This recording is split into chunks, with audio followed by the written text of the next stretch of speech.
आप सभी लोग परेशान हैं कि आज हाई कोर्ट में सुनवाई के दौरान क्या क्या हुआ उसका अपडेट आप तक पहुंचाया जाए। हालांकि मोटे तौर पर आप तक अपडेट पहुंच चुका है कि कोर्ट ने फैसला सुरक्षित रख लिया है, लेकिन कोर्ट के अंदर क्या क्या बातें हुई और आगे क्या संभावना बनेगी यह आप सभी जानना चाहते हैं और वह मेरे माध्यम से आप जानना चाहते हैं। आज मैं शारीरिक अस्वस्थता और व्यक्तिगत कुछ कारणों से मैं कुछ परेशान था, इस कारण से मैं आप तक अपडेट समय से नहीं पहुंचा सका, इसके लिए खेद है। साथियों, बिहार के महाधिवक्ता आदरणीय पीके शाही जी जो पूर्व शिक्षा मंत्री जी हैं, इनको भी अपनी वकालत पर पूरा भरोसा था कि हम शिक्षकों के वकीलों की दलीलों को खारिज हम कर देंगे, कोर्ट के सामने इनको निरुत्तर करा देंगे, हम हावी हो जाएंगे और राज्य के जो सर्वशक्तिमान मोगैम्मो हैं उनको भी यह लग रहा था कि हम जो चाहेंगे वही होगा। तो आज की सुनवाई में इन लोगों को जमीन खिसक गई है इनके पैरों तले, जब कोर्ट ने सवालों की छड़ी लगा दी है। जो सवाल मैं बार बार पूछता रहा हूँ और जिन सवालों से सरकार को हम हमेशा घेरते रहे हैं, आज वही सवाल कोर्ट ने इनसे पूछा है। और सबसे खुशी की बात यह है कि आज कोर्ट बैठने के साथ ही शिक्षकों के अन्य केसेस में अपीयर होने वाले अधिवक्ताओं को कुछ भी नहीं सुना। कोर्ट कहा क्या मुझे कुछ भी सुनने की जरूरत नहीं है, हम सारी बात समझ चुके हुए हैं, इसलिए हमको महाधिवक्ता महोदय से सवाल करने दीजिए। और जब इनसे सवालों की झड़ी कोर्ट ने लगा दी तो इनके पास कोई जवाब नहीं था, तो इन्होंने बीच में समय मांगा, कहा कि हम कोर्ट से मैं डिपार्टमेंट से बात करके और तब हम कुछ जानकारी आपको दे पाएंगे। और इसके लिए कोर्ट ने थोड़ी देर के लिए एडजॉर्न किया और फिर उसका लंच के बाद इसकी सुनवाई की है।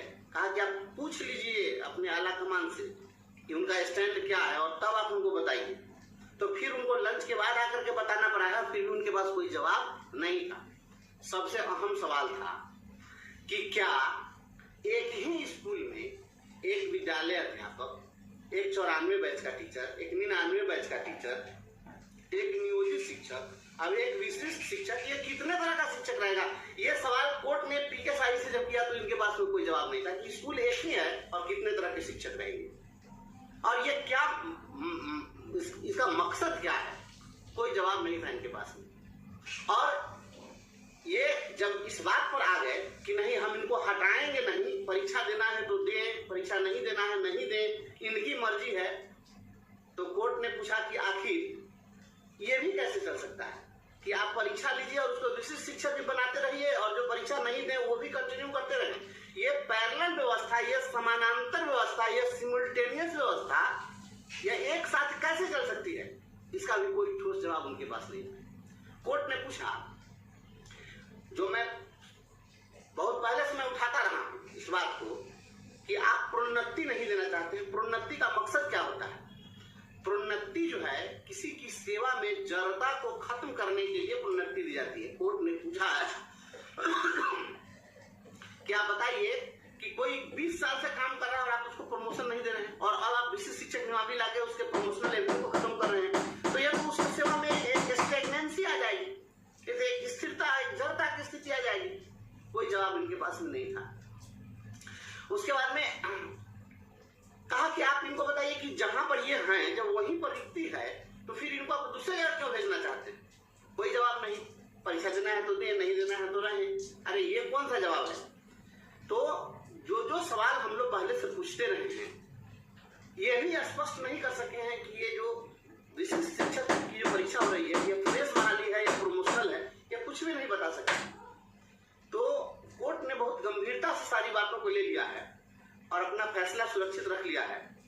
और जैसा मुझे लगता है, अगर मेरी राय आप जानना चाहते हैं, मेरा व्यू जानना चाहते हैं, तो मेरा दृष्टिकोण, मेरी समझ यही कहती है कि कोर्ट ने जिस शिक्षकों के साथ हो रहे अन्याय को सुनने का काम किया है और जिस प्रकार से आज आदरणीय महाधिवक्ता महोदय से सवालों की झड़ी लगाई है, उनका कोई आर्गुमेंट नहीं सुना गया, उनकी कोई सफाई नहीं सुनी गई है, बल्कि उनसे केवल सवाल जवाब हुए कोर्ट में, केवल प्रश्नोत्तर हुआ।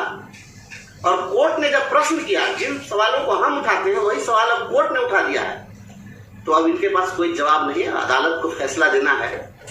फैसला संभव है सोमवार को दिया जाए, क्योंकि यह ज्वाइंट बेंच है। मुख्य न्यायाधीश के साथ साथ एक और न्यायाधीश हरीश कुमार भी उसमें बैठे हुए हैं। आदरणीय हरीश कुमार जी ने भी उनसे सवाल पूछे।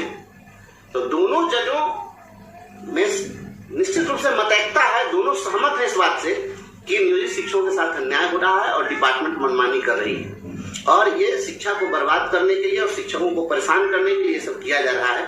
परीक्षा का कोई मकसद नहीं है। सभी बातों पर कोर्ट ने संज्ञान ले लिया है, और सोमवार को मुझे लगता है कि बीच में जो 2 दिन शनिवार रविवार की छुट्टी है, अब ये तो उनके ऊपर डिपेंड करता है। अगर हम लोग यह एक्सपेक्ट कर सकते हैं कि हो सकता है अगर न्यायालय चाहे तो सोमवार को फैसला दे, या नहीं तो होली के बाद भी फैसला आ सकता है। फैसला हालांकि अभी तक जो मुख्य न्यायाधीश महोदय का अभी तक का जो रहा है, बहुत लंबे समय तक यह फाइल को नहीं रखते हैं, ऑर्डर रिजर्व में नहीं रखते हैं। जो भी ऑर्डर जजमेंट जो आना है वह बहुत जल्द ही आएगा, और जल्द आने के साथ ही मोगैम्बो का जो ये तमाशा है और कुचक्र है यह समाप्त होगा। मैं फिर आज आपसे यही कहना चाहता हूँ, आप धैर्य बनाए रखिए। हमारे जिन साथियों ने भी यह सक्षमता परीक्षा दी है, पहली बार जब आप पहले कहते थे कि सभी नेता एक नहीं हो रहे हैं, सभी संगठन एक नहीं हो रहे हैं, संगठन जो है शिक्षकों के साथ धोखेबाजी कर रहा है, पहली बार आप लोगों ने संगठन के साथ धोखेबाजी की। संगठन के नेताओं को आपने सूली पर चढ़ा दिया और आप परीक्षा देने चले गए। खैर वह आपकी समझ थी, हम कुछ नहीं इसमें विशेष कहेंगे, लेकिन इतना जरूर कहेंगे कि हमारा जो कॉन्फिडेंस है और जो मेरी समझ है, न्यायालय पर हमें भरोसा है। मैं न्यायालय पर सबसे ज्यादा भरोसा करता हूँ, क्योंकि और कोई सुने या ना सुने, न्यायालय के सामने सबको औकात में आना पड़ता है। तो न्यायालय में अगर आपका पक्ष मौजूद है तो वहाँ जाना चाहिए, और यह संभव है कि आपकी जो सक्षमता परीक्षा है और जो लोग सक्षमता परीक्षा उत्तीर्ण किए हैं, यह आप सभी लोगों को अपने निर्णय पर इस फैसले के बाद पछताना पड़ सकता है। क्योंकि फिर मैं इसी बात को दोहराते हुए बात को समाप्त करता हूँ, जिस दिन फैसला आएगा, संविधान जीतेगा, मोगैम्बो हारेगा।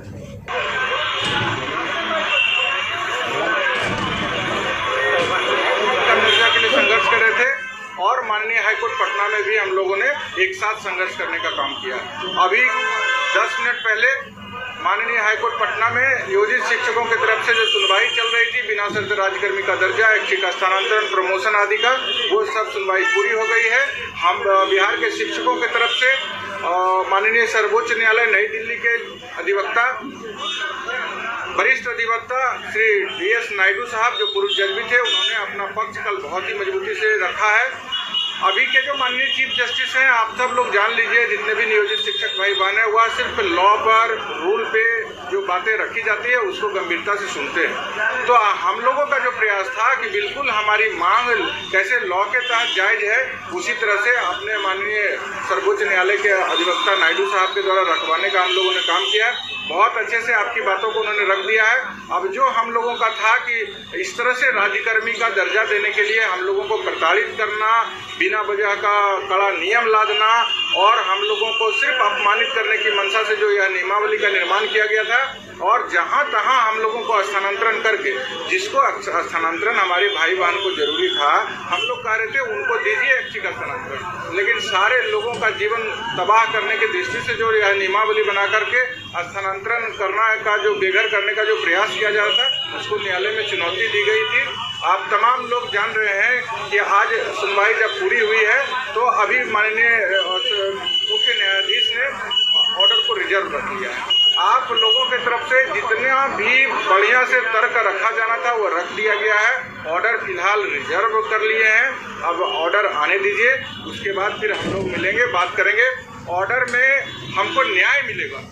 जिस तरह से हम लोगों ने एविडेंस दिया है, जिस तरह से लॉ पर बहस हुई है, जिस तरह से रूल को हम लोगों ने डिफाइन किया है, हमारे माननीय अधिवक्ता ने डिफाइन किया है, उससे निश्चित रूप से हम लोगों को न्याय मिलेगा, यह उम्मीद है। तमाम शिक्षक आज देख लीजिए, हम लोग मतलब समझ लीजिए कि इतना दिन से लगातार पटना में परेशान है और लड़ाई लड़ रहे हैं, और यह जो आज सफलता मिली है कि बहस हम लोग बढ़िया से पूरा कर लिए हैं, इसके लिए बिहार के तमाम नियोजित शिक्षक को हम धन्यवाद देते हैं। साथ ही बिहार पंचायत नगर प्रारंभिक शिक्षक संघ के जो हमारे एडवोकेट थे आदरणीय नवल किशोर सिंह सर भी अभी हमारे साथ उपस्थित हैं। यहाँ बात पूरा होने के बाद इनके प्रति भी आभार प्रकट करते हैं। शिक्षक एकता मंच की तरफ से जो सर्वोच्च न्यायालय नई दिल्ली के वरिष्ठ अधिवक्ता DS नायडू साहब यहाँ आए थे, अनिमेश जी आए थे, उनके प्रति भी हृदय से आभार प्रकट करते हैं। और यह सब संभव तभी हुआ है कि एक मजबूत बहस रखा गया है माननीय उच्च न्यायालय पटना में। तो इसके पीछे जो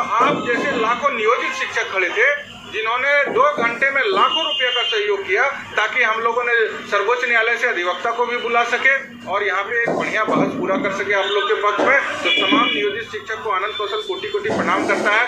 परेशानी तो हर समय होते रहता है, रात दिन हम लोग नींद चैन को त्याग करके उच्च न्यायालय पटना में संघर्ष करे हैं। न्यायिक पूरे जितने भी संगठन है शिक्षकों का, सब रात दिन उनके अध्यक्ष लगे थे, शिक्षक एकता मंच के सारे लोग लगे थे और सारे संघों के अधिवक्ता महोदय भी लगे थे।